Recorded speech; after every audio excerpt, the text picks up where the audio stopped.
Build your dreams, live rich, and leave rich. எல்லாருக்கும் வணக்கம்.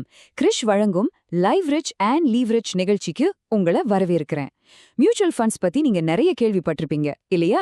ஆனா அதுக்குள்ள இருக்கிற சில டெக்னிக்கல் வார்த்தைகளையும் நம்பர்ஸையும் பார்த்தா நமக்கு கொஞ்சம் தலை சுத்துற மாதிரி இருக்கும். கவலையே படாதீங்க. இன்னைக்கு அந்த எல்லா டெக்னிக்கல் விஷயங்களையும் ரொம்ப சிம்பிளா புரிஞ்சுக்க போறோம்.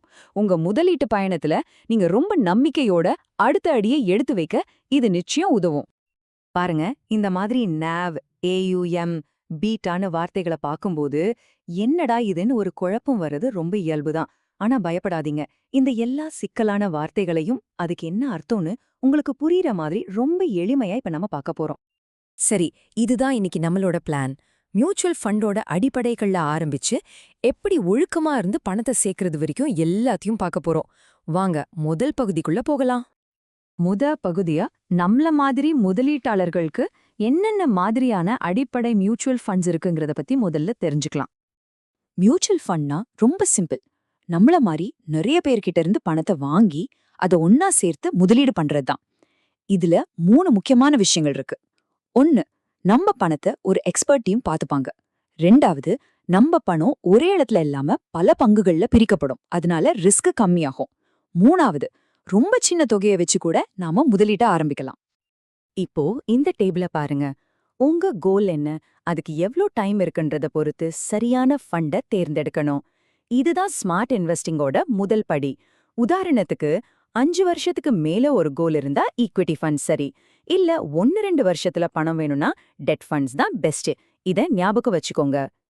சரி, இப்போ கொஞ்சம் டெக்னிக்கலான பகுதிக்குள்ள போலாம். இந்த ரிஸ்க் அளக்குற விஷயங்களை எல்லாம் பார்த்து பயந்துராதீங்க. உண்மையில இது ஒரு ஃபண்டோட பெர்ஃபார்மன்ஸை சரியா கணிக்கிறதுக்கான ரொம்ப சிம்பிளான கருவிகள் தான். இதை இன்னும் சிம்பிளா சொல்லணும்னா, ஆல்ஃபாங்கிறது உங்க ஃபண்ட் மேனேஜரோட திறமைக்கு கிடைக்கிற ஒரு போனஸ் மாதிரி. அவங்க உங்களுக்காக சம்பாதிச்சு தர எக்ஸ்ட்ரா வருமானம் தான் அது. பீட்டாங்கிறது உங்க முதலீட்டு பயணம் எவ்ளோ மேடு பள்ளமா இருக்க போதுன்னு சொல்ற ஒரு விஷயம். மார்க்கெட்டோட ஒப்பிடும்போது உங்க ஃபண்ட் எவ்ளோ ஏறி இறங்குதுன்னு இது காட்டும். ஆல்ஃபா அதிகமா இருந்தா ரொம்ப நல்லது. ஆனா பீட்டாவை பொறுத்த வரைக்கும் உங்க ரிஸ்க் எடுக்கிற மனநிலைக்கு ஏத்த மாதிரி அது இருக்கணும். இப்ப பாருங்க, இதுல ஒரு இன்ட்ரெஸ்டிங்கான விஷயம் இருக்கு. ஷார்ப் ரேஷியோ, சார்டினோ ரேஷியோ ரெண்டுமே ரிஸ்க் எடுத்து எவ்ளோ ரிட்டர்ன் வருதுன்னு தான் சொல்லுது. ஆனா பணத்தை இழந்துடக்கூடாதுன்னு ரொம்ப கவனமா இருக்கிற முதலீட்டாளர்களுக்கு சார்டினோ ரேஷியோ ஒரு சிறந்த கருவின்னு சொல்லலாம்.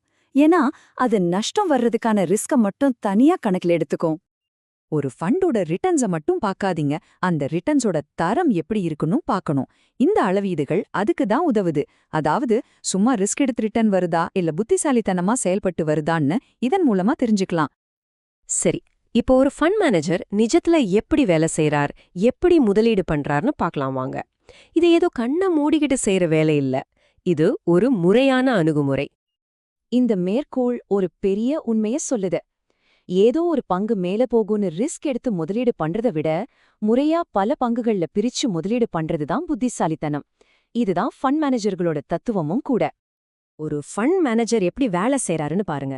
மார்க்கெட் ஏறுதுன்னு வாங்குறது, இறங்குதுன்னு பயந்து விக்கிறதுன்னு உணர்ச்சி வசப்பட்டு முடிவெடுக்காம அவங்க இந்த மாதிரி ஒரு ஆழமான கட்டமைக்கப்பட்ட செயல்முறையை தான் பின்பற்றுவாங்க. இதுதான் ஒரு சாதாரண முதலீட்டாளருக்கும் ஒரு ப்ரொஃபஷனலுக்கும் உள்ள முக்கியமான வித்தியாசம்.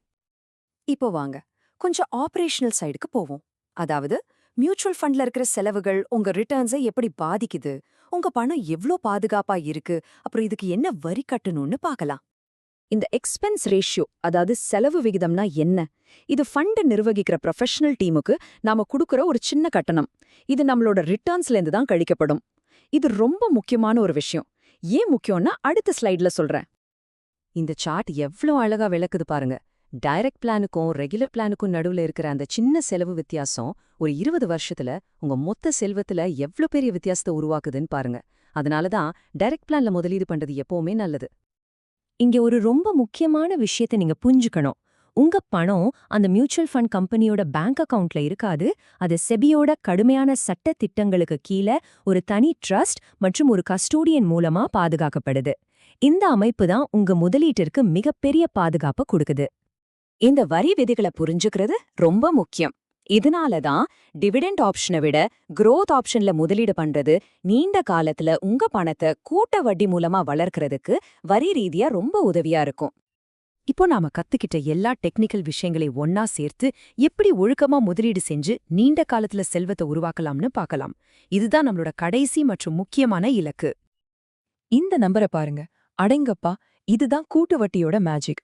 மாசம் ஒரு சின்ன தொகையை எஸ்ஐபி மூலமா தொடர்ந்து முதலீடு செஞ்சா அது எப்படி ஒரு பெரிய தொகையா வளருதுங்கிறதுக்கு இது ஒரு அருமையான உதாரணம். ஆக இதிலிருந்து நாம கத்துக்க வேண்டிய பாடம் என்னன்னா, ஃபண்ட் மேனேஜர் நம்ம போர்ட்ஃபோலியோவை சரியா நிர்வகிக்கிறதும், நாம எஸ்ஐபி மூலமா ஒழுக்கமா முதலீடு பண்றதும் சந்தை ஏறி இறங்கும்போது உணர்ச்சி வசப்பட்டு தப்பான முடிவுகளை எடுக்காம நம்மள தடுக்கும். இதுதான் நம்ம நிதி இலக்குகளை அடைய ஒரே வழி. முதலீட்டோட தத்துவத்தை இந்த ஒரு வரி எவ்வளவு அழகா சொல்லுது பாருங்க. நாம மட்டும் கஷ்டப்பட்டு உழைக்காம நம்ம பணத்தையும் நமக்காக உழைக்க வைக்கணும். உங்க நிதி பயணத்துல நான் எப்பவுமே ஒரு துணையா இருக்க விரும்புறேன். அதனால மியூச்சுவல் ஃபண்ட்ஸ்ல வேற எந்த விஷயத்த பத்தி நான் விளக்கணும்னு நினைக்கிறீங்களோ அத மறக்காம கீழே கமெண்ட்ல சொல்லுங்க. இந்த விளக்கம் உங்களுக்கு ரொம்ப பயனுள்ளதா இருந்திருக்கும் நம்புறேன். அப்படி நினைச்சீங்கன்னா கண்டிப்பா சப்ஸ்கிரைப் பண்ணுங்க, உங்க நண்பர்களுக்கும் ஷேர் பண்ணுங்க. உங்க முதலீட்டு பயணம் வெற்றிகரமா அமைய என்னோட வாழ்த்துக்கள். மீண்டும் சந்திப்போம். இது கிறிஷ் வழங்கும் live rich and leave rich.